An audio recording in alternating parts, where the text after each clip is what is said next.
this past week, the red zone offense looked like it was fine. But we're facing the Broncos this week, week 8. And last time we played them, the story of the game was not being able to finish in the red zone, which has kind of been the story of the year outside of last year or last week. So Chiefs are at a 57.14%, down from 71.08% in the red zone from 2022. So we're down about 14 percentage points from just a year ago. And I've also read that across the league, you're seeing that from a lot of the teams that were top 10 in red zone percentage last year have gone down. But we are amongst one of the top ones, going down 14% in the red zone as far as success rate. But my question to you is, so we were pretty successful in the red zone this past weekend against the Chargers. I think we were like 3 of 4 or 3 of I think we were 3 of 4 on Sunday. But what did you see us do in the red zone against the Chargers that you like to see us continue against the Denver Broncos to kind of right the wrongs that you've seen so far this season? What did you see this past week that you kind of saw in the red zone? One thing that really stood out to me, I'm going to let you kind of answer this question, but I didn't see any gimmicky plays, JD. I just saw us playing football. Yeah, I mean, that I think it was a lot more the selection of the plays that were being run. I think they were very strategic. I think, some of the calls were brilliant. And one of the things I said you had to do is you got to run the football. So when you get down to the red zone, this is why defenses love it, is because now you're confined to an area, right? They don't have to cover the entire field.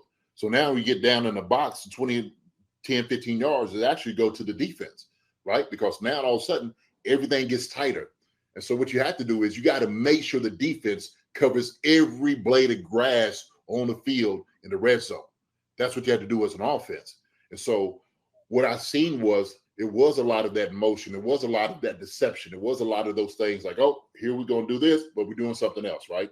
A lot of window dressing. That's what you do with defenses. So you try to play with eyes. You try to play with scheme. You try to play with matchups. And so we exploited that.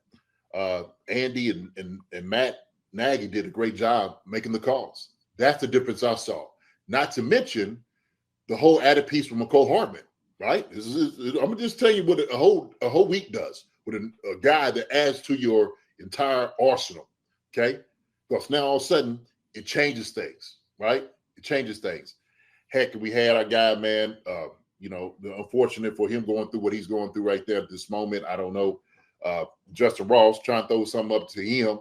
That whole thing, man, is just crazy in itself. But I think that's what ends up happening. You try to open up as much as possible because everything gets tighter. The windows get tighter. Trying to run the football gets tighter. Gets a little bit tougher down there.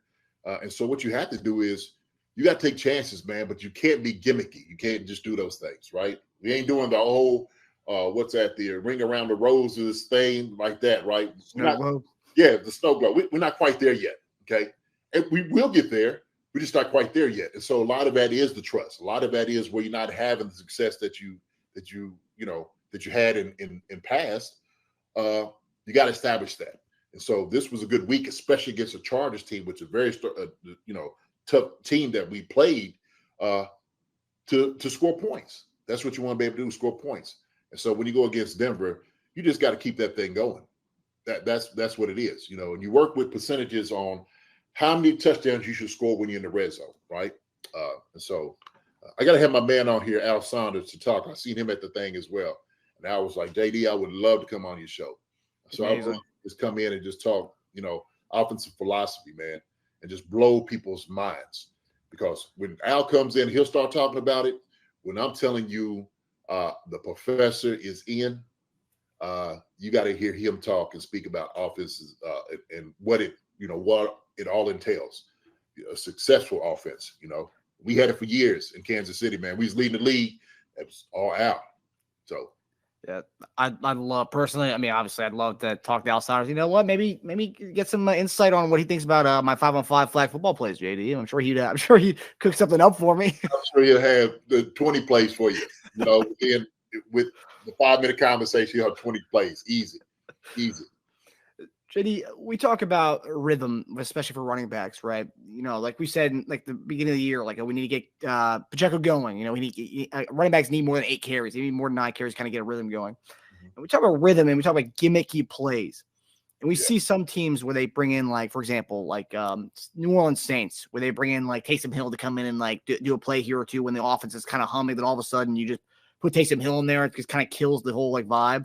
Yeah. Is that kind of same thing that happens like when we talk about getting a rhythm for the running backs? The same thing that kind of happens for like offenses when like Mahomes is kind of we're kind of humming and all of a sudden Tony's back there taking a direct snap. Does that kind of kill like obviously it kills drives? It can be a drive killer, but like does this kind of kill the whole rhythm of an offense? It will if it's not successful. Yeah. So the thing is, you want to be a drive killer. All right, do something silly, okay, that gets everybody down. And I'm telling you, you know who to be the first one to tell you about yourself in that huddle coming to the sideline? The linemen. The linemen like, what the heck are we doing? What are we doing? Right? Those guys, they don't mince words. They go straight up and they tell you exactly how they feel. They feel like it's a terrible call, they'll let you know. And they'll get on the sideline and they'll yell it out to the coaches. What the hell are we doing? Right? Because they love running the football. And you start doing these little gimmicky things, then it's got to be successful. And you just running it, you got to keep the ball in the hands of the playmaker, right? The main guy is Patrick Mahomes. I want him touching the ball every single offensive snap. Every single offensive snap. I do. So that's me, right? That's why we pay him the big bucks. That's why he's the face of the NFL. That's why he's the guy. That's why he's the the Grim Reaper. Okay, PM 15. Okay, Optimus PM. Okay, like prime. So that's the reason, man. You want the ball in the guy that can make the plays. But look. We understand these guys are very creative. We know that. But if these plays don't work, man, it absolutely just blows what an offense is trying to do.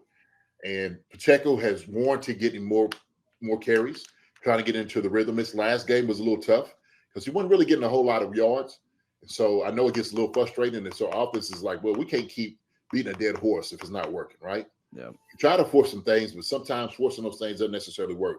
But even just the threat of like, we're going to run the football does something to the defense, which worked.